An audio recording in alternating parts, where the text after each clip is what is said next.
ഈ കഴിഞ്ഞ പോലീസ് പരീക്ഷയിൽ 5ാം റാങ്കും ഫോറസ്റ്റ് പരീക്ഷയിൽ 2ാം റാങ്കുമാണ് നേടിയിരിക്കുന്നത്. പോലീസുകാരനായിട്ട് കാണണമെന്ന് എൻ്റെ ഒരു ആഗ്രഹമായിരുന്നു. എൻ്റെ മോനെ അതെനിക്ക് സാധിച്ചുകൊണ്ട് സാറിന് എത്ര നന്ദി പറഞ്ഞാലും എനിക്ക് മതിയാവത്തില്ല. കഷ്ടപ്പെട്ടെങ്കിൽ സാറിൻ്റെ ഒരു കഴിവ് അത് എനിക്ക് പറഞ്ഞറിയിക്കാൻ പറ്റും. കാരണം അത്രയും കഷ്ടപ്പെട്ടവൻ. അപ്പോൾ അവൻ നന്നായിട്ട് കുഞ്ഞിന് എൻ്റെ മോന് ഉറക്കമില്ല, ആഹാരം കഴിപ്പില്ല, അങ്ങനെയൊക്കെ അവൻ ഒരുപാട് കഷ്ടപ്പെട്ടിരുന്ന് പഠിച്ചു. അവൻ പറഞ്ഞു വലിയൊരു വീടൊന്നും ഇതുവരെ നമ്മൾ വാടകയ്ക്കാണ്. എന്തായാലും ഞാൻ ആഗ്രഹിച്ചതുപോലെ എൻ്റെ മോൻ എത്താൻ സാധിച്ചത് എനിക്ക് വളരെ സന്തോഷമുണ്ട്. എല്ലാവർക്കും നമസ്കാരം. പ്രിയപ്പെട്ട വിദ്യാർത്ഥികൾക്ക് ഞാനൊരു അഭിമാന നേട്ടവുമായി നിൽക്കുകയാണ്. നിങ്ങളുടെ മുമ്പിലേക്ക് ഏറ്റവും മികച്ച ഒരു റാങ്കുമായിട്ട്, അതും കഷ്ടപ്പെട്ട് നേടിയ ഒരു റാങ്കുമായിട്ടാണ് നിങ്ങളുടെ മുമ്പിലേക്ക് ഒരു വ്യക്തിയെ ഞാൻ പരിചയപ്പെടുത്താൻ പോകുന്നത്. അത്രമാത്രം ബുദ്ധിമുട്ടി സഹിച്ച്, കാരണം കൊച്ചു പ്രായത്തിലെ ആഗ്രഹങ്ങൾ നിറവേറ്റണമെന്ന വാശിയോടുകൂടി എൻ്റെ മുമ്പിലേക്ക് വന്ന ഒരു വ്യക്തിയാണ്. ഏറ്റവും മികച്ച റാങ്കുകളിലേക്ക് വന്ന് ഇപ്പോൾ ആ അച്ഛൻ്റെയും അമ്മയുടെയൊക്കെ ആഗ്രഹം സഫലീകരിച്ചിരിക്കുന്നത്. നിങ്ങളുടെ ഓരോരുത്തർക്കും നിങ്ങളുടെ ലക്ഷ്യങ്ങളുണ്ടായിരിക്കും. ആ ലക്ഷ്യങ്ങളിലേക്ക് പൂർത്തീകരിക്കാൻ അവനും ഒരു ലക്ഷ്യമുണ്ടായിരുന്നു. ആ പൂർത്തീകരിച്ചതിൻ്റെ ഒരു സഫലമാണ് അവൻ്റെ മുഖത്തെ ഈ ചിരികളും ഒക്കെ കാണാൻ കഴിയുന്നത്. ഞാൻ നിങ്ങളെ പരിചയപ്പെടുത്താൻ പോകുന്നത് എൻ്റെ വീട്ടിനടുത്ത് തന്നെയുള്ള എൻ്റെ പ്രിയപ്പെട്ട ഉദ്യോഗാർത്ഥി എന്ന് തന്നെ പറയാം. കാരണം പ്രിയപ്പെട്ട എന്ന് പറയുമ്പോൾ എന്താണ്, ആ ഒരു പരീക്ഷയ്ക്ക് ഇറങ്ങി ആത്മാർത്ഥമായി സമീപിക്കുന്നവരെയാണ് പ്രിയപ്പെട്ടവരെന്ന് ഉദ്ദേശിക്കുന്നത്. സമീപിച്ച് അവൻ ആ ഏറ്റവും നല്ല റാങ്ക് നേടി. ആ പ്രിയപ്പെട്ട ഉദ്യോഗാർത്ഥിയാണ് ഞാനൊന്ന് പരിചയപ്പെടുത്താൻ പോകുന്നത്. ഇത് എൻ്റെ പ്രിയപ്പെട്ട അഭിലാഷാണ്. ഈ കഴിഞ്ഞ പോലീസ് പരീക്ഷയിൽ 5ാം റാങ്കും ഫോറസ്റ്റ് പരീക്ഷയിൽ 2ാം റാങ്കുമാണ് നേടിയിരിക്കുന്നത്. ഭയങ്കര അഭിമാന നേട്ടം. അതിനു മുമ്പ് റാങ്കുകളുണ്ട്, അതും പറയാം. അതെല്ലാം അഭിലാഷിനോട് നമുക്ക് ചോദിച്ചറിയാം. ഓക്കെ അഭിലാഷ്, എല്ലാവരും കാത്തിരിക്കുക. ഈ ഒരു ചെറു പ്രായത്തിൽ തന്നെ അല്ലേ, +2 വെക്കേഷൻ തൊട്ട് PSCക്ക് പഠിക്കാൻ തുടങ്ങി. ഇപ്പൊ 23 ആവുന്നേ ഉള്ളൂ എന്ന് തോന്നുന്നല്ലേ. 21ാമത്തെ വയസ്സൊക്കെ ആയപ്പോഴാ. ഓക്കെ, ഒത്തിരി സന്തോഷമുണ്ട്. എല്ലാവരും അറിയാൻ കാത്തിരിക്കുകയാണ് ഇത്രയും നല്ല റാങ്ക് നേടിയത് എങ്ങനെ. ഈ ഒരു എനിക്ക് തോന്നുന്നു +2-നൊന്നും വലിയ മാർക്കില്ല. എങ്ങനെയാ അഭിലാഷിന്റെ പഠിത്ത രീതി, എങ്ങനെയാ PSCയിലോട്ട് ഇറങ്ങാൻ കാരണം എങ്ങനെയാണ്? +2 കഴിഞ്ഞ് വലിയ മാർക്ക് ഇല്ലാത്തതുകൊണ്ട് ഡിഗ്രിക്ക് അവിടെ അഡ്മിഷൻ കിട്ടാത്ത സമയത്ത് +2 ഏതായിരുന്നു അടുത്ത? ഹ്യൂമാനിറ്റീസ് വലിയ മാർക്ക് ഇല്ലാത്തതുകൊണ്ട് എന്റെ കണക്ക് തന്നെ ആയിരുന്നു അല്ലേ. ഞാനും ഇതായിരുന്നു 10ാം ക്ലാസ് മാർക്ക് കുറഞ്ഞായിട്ട് ഹ്യൂമാനിറ്റീസ് എടുത്ത്, പിന്നെ എന്റെ ആഗ്രഹത്തിനനുസരിച്ച് ഞാൻ PSC അങ്ങനെ തന്നെ നിനക്കും അല്ലേ. +2 കഴിഞ്ഞ് പിന്നെ ഞാൻ ഡിഗ്രിക്ക് അഡ്മിഷൻ കിട്ടാത്തപ്പം അങ്ങനെ പ്രദീപ് സാറിനെ കുറിച്ച് കേട്ടു. അങ്ങനെ സാറിന്റെ ക്ലാസ്സിൽ ജോയിൻ ആയി. സാർ അങ്ങനെ മോട്ടിവേഷനും കാര്യങ്ങളൊക്കെ ആയിരുന്നു. അങ്ങനെ ഇറങ്ങി തിരിച്ചതാ. ആദ്യമൊക്കെ ഭയങ്കര പാടായിരുന്നു. ഭയങ്കര വെച്ചാൽ എന്റെ കൂടെ ഇരിക്കുന്ന നല്ല സീനിയേഴ്സാ. അപ്പൊ അവരൊക്കെ മാർക്ക് പിടിക്കും, ഞാൻ കണ്ണുള്ളി പോയിട്ടുണ്ട്. അപ്പൊ എനിക്ക് ആദ്യം കിട്ടിയ മാർക്ക് 109 മാർക്കായിരുന്നു. ഭയങ്കര ഡിപ്രഷനായി. വെച്ചാൽ ഇനി പോണോ വേണ്ടയോ എന്നൊക്കെ ഉള്ള ചിന്തയായിരുന്നു. പക്ഷെ പിന്നെ അപ്പോഴേ മനസ്സിൽ ആലോചിക്കുന്നത് വീടാ. ഇത് ഇറങ്ങിത്തിരിക്കാൻ കാരണം ഒരു ഗവൺമെന്റ് ജോലി കിട്ടണമെന്ന് കാരണം വീടെന്ന സ്വപ്നമായിരുന്നു. വീടില്ലായിരുന്നു. അച്ഛൻ എന്തോ മേച്ചിരിപ്പണി. അച്ഛനും അമ്മയും പറയുമായിരുന്നോ? അച്ഛനും അമ്മയും ഭയങ്കര പാടാ. അമ്മയ്ക്ക് ഭയങ്കര ആഗ്രഹമായിരുന്നു. ഓരോ ഇങ്ങനെ അമ്മയും കൊണ്ട് എവിടെയെങ്കിലും പോകുമ്പം ഓരോ വീട് കാണിക്കും. നമുക്ക് ഇതുപോലൊരു വീട് വെക്കണം അമ്മ പറയുമായിരുന്നു അല്ലേ. അപ്പം ഭയങ്കര ഉള്ളില് ഇതായിരുന്നു. അപ്പൊ അമ്മ എപ്പോഴും പറയുമായിരുന്നു അല്ലേ ഇങ്ങനെ അങ്ങനെ എപ്പോഴും പറയുമ്പം എനിക്ക് ഭയങ്കര വാശിയായിരുന്നു പഠിക്കാൻ. അപ്പം അന്ന് കൂടെയുള്ളവരെ സീനിയേഴ്സ് ഒക്കെ പഠിക്കാൻ പോകുമ്പോൾ എനിക്ക് ഭയങ്കര ആഗ്രഹമായി ഇത്ര മാർക്കൊക്കെ മേടിക്കണം. അവിടെ ക്യാഷ് അവാർഡൊക്കെ മേടിക്കാറുണ്ട്. അങ്ങനെ 100 ഉണ്ടെങ്കിൽ അവിടെ ക്യാഷ് അവാർഡൊക്കെ കിട്ടുമായിരുന്നു. അങ്ങനെ താല്പര്യം കൂടി. അങ്ങനെ ആയിരുന്നു പഠിക്കാൻ നോക്കി. അങ്ങനെ ഡിഗ്രി ഞാൻ പ്രൈവറ്റ് കോളേജിൽ അഡ്മിഷൻ എടുത്തു. അപ്പൊ അതോടൊപ്പം തന്നെ PSC നോക്കാൻ തുടങ്ങി. ഡിഗ്രിക്ക് കൂടെ കൊണ്ട് നടന്നത്. ഡിഗ്രി ഞാൻ വലിയ കാര്യമായിട്ട് നോക്കത്തില്ലായിരുന്നു. അതിനോടൊപ്പം PSC നോക്കുമായിരുന്നു. മെയിനായിട്ട് ജോലി മേടിച്ച് സെക്യൂർ ആക്കണം. എങ്ങനെയും അമ്മയും അച്ഛനെയും വീട് വെച്ച് സെക്യൂർ ആക്കണം. അത്ര ഉള്ളായിരുന്നു. അങ്ങനെ പഠിച്ചതാണ്. ഗവൺമെന്റ് ജോലി എന്ന ലക്ഷ്യം മനസ്സിലുണ്ടായിരുന്നു അല്ലേ. അമ്മയൊക്കെ പറയുമായിരുന്നു നല്ലൊരു ജോലി കിട്ടിയാൽ നമുക്കൊരു വീടൊക്കെ വെക്കാം. അമ്മ പറയാ ഒരു യൂണിഫോം ജോബ് ഇട്ട് അമ്മ എടുത്ത് വരുമ്പം ഒരു സല്യൂട്ടൊക്കെ തരണമെന്ന് പറയാം.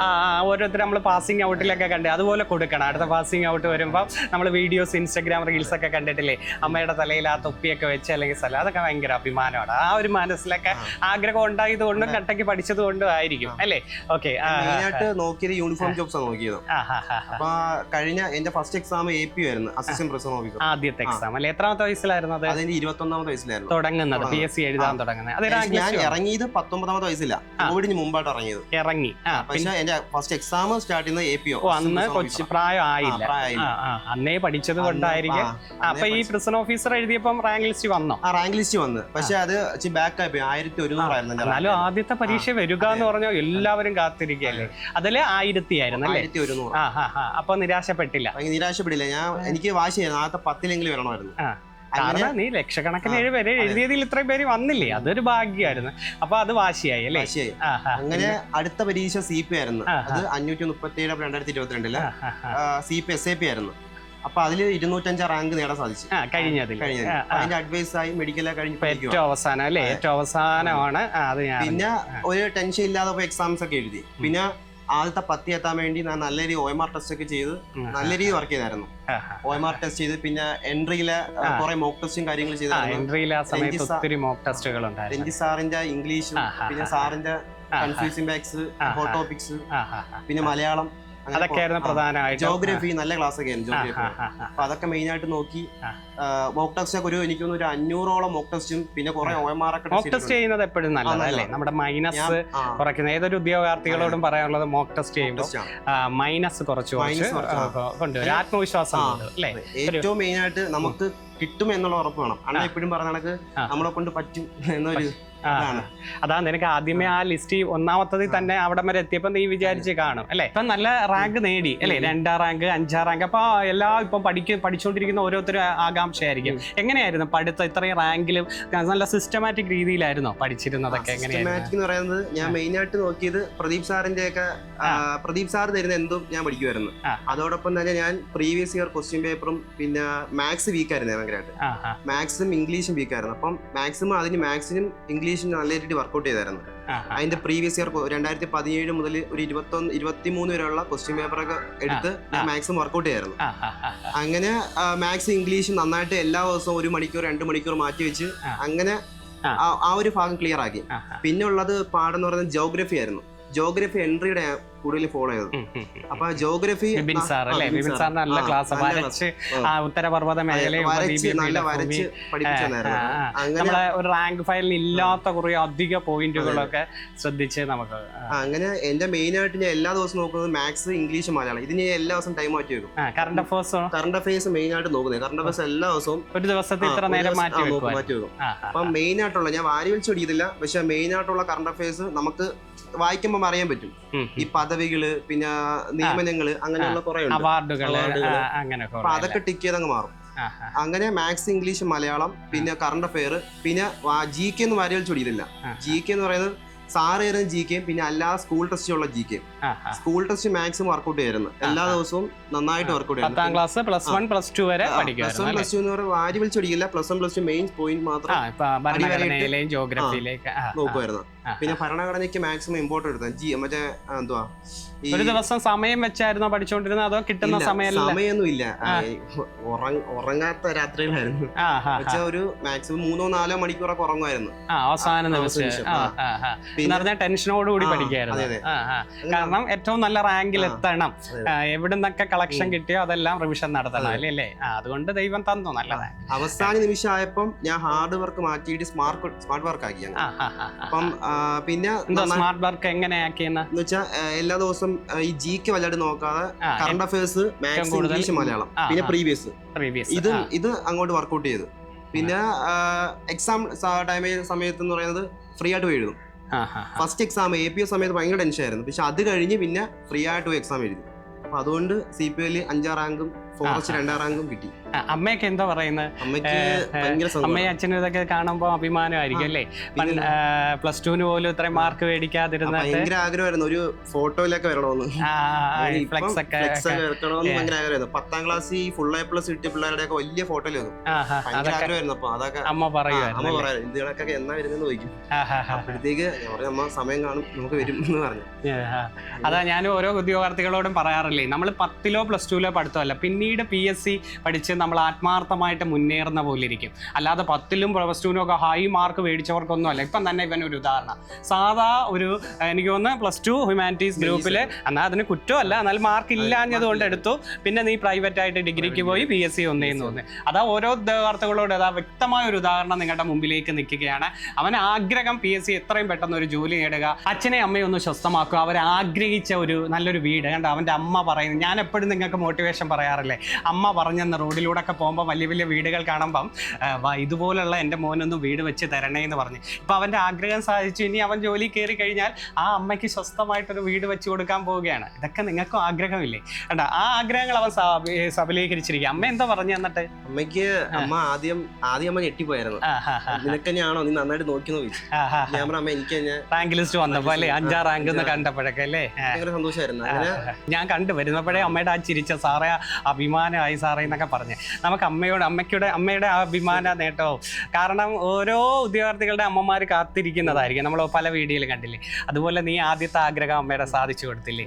അതിൽ ആ അമ്മയ്ക്ക് പുണ്യം ചെയ്ത മകനായിരിക്കും അമ്മയ്ക്കും അച്ഛൻ ജോലിക്ക് പോയി അല്ലേ. അല്ലെങ്കിൽ നമുക്ക് അച്ഛനെയും കൂടെ എടുക്കായിരുന്നു. അച്ഛനും മേശിരിപ്പണി ആ കഷ്ടപ്പാടൊക്കെ ജോലി കഴിഞ്ഞിട്ട് നീ ഒന്ന് സ്വസ്ഥമാവാൻ പറയണം. നിന്റെ ശമ്പളം കൊണ്ട് കൊടുക്കുമ്പോഴത്തേക്ക് നമുക്ക് അമ്മയൊന്ന് പരിചയപ്പെട്ടാലോ, അമ്മയൊന്ന് കാണാം അല്ലേ.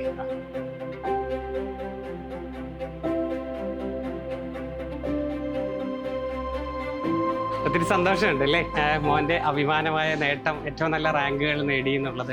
ഒത്തിരി സന്തോഷമുണ്ട്. എന്തുണ്ട് ഇങ്ങനെ ഒരു റാങ്ക് നേടിയതിൽ അമ്മയുടെ? എനിക്ക് ഒരുപാട് സന്തോഷമുണ്ട് സാറേ. എനിക്ക് പറഞ്ഞറിയിക്കാൻ വയ്യ.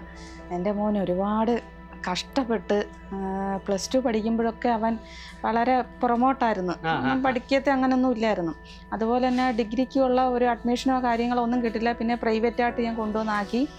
അങ്ങനെ ഇരിക്കുമ്പോഴാണ് സാറിനെ കുറിച്ച് അവൻ എന്നോട് പറയുന്നത്. ഇതിനൊക്കെ അമ്മ എനിക്ക് പ്രദീപ് സാറിൻ്റെ ക്ലാസ്സിന് പോകണം, എനിക്ക് പഠിക്കണമെന്ന്. അപ്പോൾ ഞാൻ പറഞ്ഞു എന്നാൽ മോൻ പോയി ചോദിക്ക്. അപ്പോൾ പറഞ്ഞു ഇല്ല അമ്മയും കൂടെ എൻ്റെ കൂടെ ഒന്ന് വാ. അങ്ങനെ ഞാനും മോനെയും വിളിച്ചുകൊണ്ട് സാറിൻ്റെ മുമ്പിൽ ഞങ്ങൾ വന്നു. അന്നേരം അന്ന് സാറ് പറഞ്ഞ് നിനക്ക് അതിനോടുള്ള പ്രായം ആയിട്ടില്ല, വരേണ്ട ആവശ്യമില്ലായിരുന്നു എന്ന് പറഞ്ഞു. അപ്പോൾ വീട്ടിൽ വന്നിട്ട് ഇവ ഒരേ നിർബന്ധം, അമ്മ അല്ല എനിക്ക് പഠിച്ചേ പറ്റൂ, എനിക്ക് സാറിൻ്റെ ക്ലാസ്സിന് പോകണം. അങ്ങനെ പിന്നെ അവൻ സാറിൻ്റെ ക്ലാസ്സിന് വന്നു, പഠിച്ചു. ഈ അടുത്ത സമയത്തൊക്കെ അവൻ നന്നായിട്ട് എൻ്റെ മോന് ഉറക്കമില്ല, ആഹാരം കഴിപ്പില്ല. അങ്ങനെയൊക്കെ അവൻ ഒരുപാട് കഷ്ടപ്പെട്ടിരുന്ന് പഠിച്ച് എന്തായാലും ഞാൻ ആഗ്രഹിച്ചതുപോലെ എൻ്റെ മോൻ എത്താൻ സാധിച്ചത് എനിക്ക് വളരെ സന്തോഷമുണ്ട്.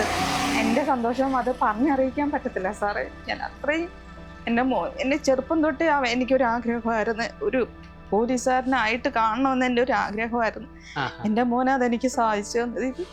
എനിക്ക് സാറിൻ്റെ അടുത്ത് എത്ര പറഞ്ഞാലും അവൻ പറഞ്ഞു വലിയൊരു വീടൊന്നും ഇതുവരെ നമ്മള് വാടകയ്ക്കാണ്.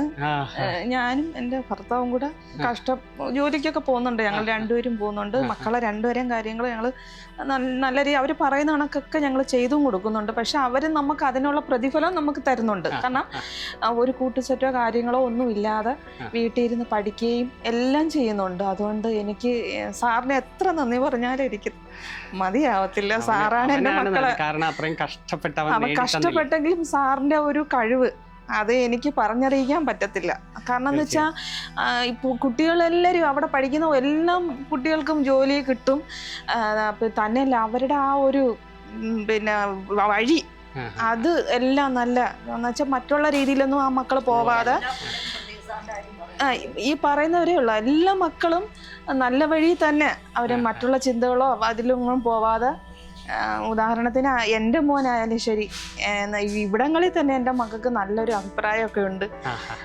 എന്തായാലും അഭിമാന നേട്ടം വെച്ചിലേക്ക് ഇനി അമ്മയുടെ ആഗ്രഹം പോലെ അവൻ നല്ലൊരു ജോലിയൊക്കെ കയറി സേഫായി നല്ലൊരു വീട് വെച്ച് അങ്ങ് മാറണം. സന്തോഷമായില്ലേ? സന്തോഷമായില്ലേ? ഒത്തിരി സന്തോഷം. നീ ഒരു തിരിച്ചറിവ്. ഓക്കെ, ഒത്തിരി സന്തോഷം അമ്മേ. ഭയങ്കര കാരണം ഇങ്ങനെയുള്ള ലൈഫുള്ളവർക്കാണ് ഇന്നത്തെ കാലത്ത് അവൻ ആ ഒരു നേട്ടം കൊണ്ടുവന്നു. ഇപ്പൊ അനിയനും PSC പഠിക്കുന്നുണ്ട് അല്ലെ, അവനും കൊണ്ടുവരും. അവന് PSCയിലോട് വലിയ താല്പര്യം ഇവനില്ലായിരുന്നു. പക്ഷെ ഇപ്പൊ ഇവന്റെ ഈ നേട്ടങ്ങൾ കണ്ടപ്പോഴത്തേക്ക് അവൻ ഓട്ടോമാറ്റിക്കായിട്ട് അങ്ങോട്ടങ്ങ് പോയി. അപ്പം കുഴപ്പമില്ല, നല്ലോണം പഠിക്കുന്നുണ്ട്. മോനും നല്ല ഇതായിട്ട് മുന്നോട്ട് പോകുന്നുണ്ട്. അത് ഇവനെ കണക്ക് തന്നെ ഇവനും എനിക്കൊരു ഇതുണ്ട്, പ്രതീക്ഷയുണ്ട്. സാമൂഹ്യ പ്രതിബദ്ധതയുള്ള നല്ലൊരു ഉദ്യോഗസ്ഥനായി മാറട്ടെ എന്നും അമ്മയുടെ അച്ഛൻ്റെ എല്ലാവരുടെയും ആഗ്രഹം സാധിച്ചു കൊടുത്ത് നല്ലൊരാളായി മാറട്ടെ എന്ന് വയ്ക്കുന്നു. ഓക്കെ, ഒത്തിരി സന്തോഷം. നമ്മുടെ ഈ പ്രിയപ്പെട്ട ഉദ്യോഗാർത്ഥികളോട് അഭിലാഷിന് എന്താ പറയാനുള്ളത്? അവരും കാത്തിരിക്കുകയായിരിക്കും ഒരു ചെറിയൊരു ഇപ്പൊ അഭിലാഷ് 2 റാങ്ക് 5 റാങ്ക് ഒക്കെ മേടിച്ച് അതും കാത്തിരിക്കുകയായിരിക്കും. അവർക്കൊരു ചെറിയൊരു ഉപദേശമെന്നല്ല, എങ്ങനെയാണ് ഇനി അങ്ങോട്ടുള്ള യാത്രകൾ എന്ന് അവർക്കൊന്ന് പറയാൻ പറ്റും? എനിക്ക് പറയാനുള്ളത്, ഈ 1 or 2 പരീക്ഷയൊക്കെ എഴുതിയിട്ട് നിരാശപ്പെടുന്നവരോടാണ്. ഈ ഒരുപാട് പരീക്ഷ എഴുതുമ്പോഴായിരിക്കും നമുക്ക് ഏതെങ്കിലും ഒന്ന് കിട്ടുന്നത്. അപ്പോൾ അതിൽ നിന്ന് വാശിയേറി പഠിച്ചിട്ട് മുന്നേറുക, അതാണ് എനിക്ക് പറയാനുള്ളത്. പിന്നെ ഏറ്റവും ഫാൾട്ടുള്ള ഭാഗങ്ങൾ നന്നായിട്ട് റിവിഷൻ ചെയ്ത് പഠിക്കുക. എല്ലാ ദിവസവും മാത്സ്, ഇംഗ്ലീഷ്, മലയാളം, പിന്നെ കറണ്ട് അഫെയർ, ഇതിന് മെയിനായിട്ട് സമയം കൊടുക്കുക. പിന്നെ ഈ വാരി വലിച്ച് പഠിക്കാതെ മെയിൻ പോയിന്റ്സ് മാത്രം GK പഠിക്കുക.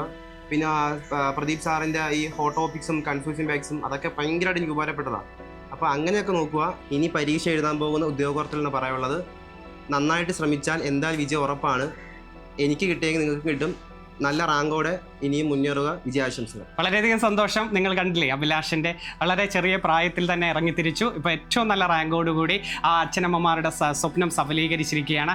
അതേപോലെ ഓരോ ഉദ്യോഗാർത്ഥികളോട് എനിക്ക് പറയാനുള്ളത്, നമ്മുടെ മുമ്പിൽ ഒരു വാശിയുണ്ടെങ്കിൽ ആ വാശിക്ക് വേണ്ടി പ്രയത്നിച്ച് നമ്മുടെ ആഗ്രഹങ്ങൾ സഫലീകരിച്ചിരിക്കണം. ഏറ്റവും നല്ല റാങ്കിലെത്തിയിരിക്കും. ഓക്കെ, എല്ലാവർക്കും എൻ്റെ വിജയാശംസകൾ.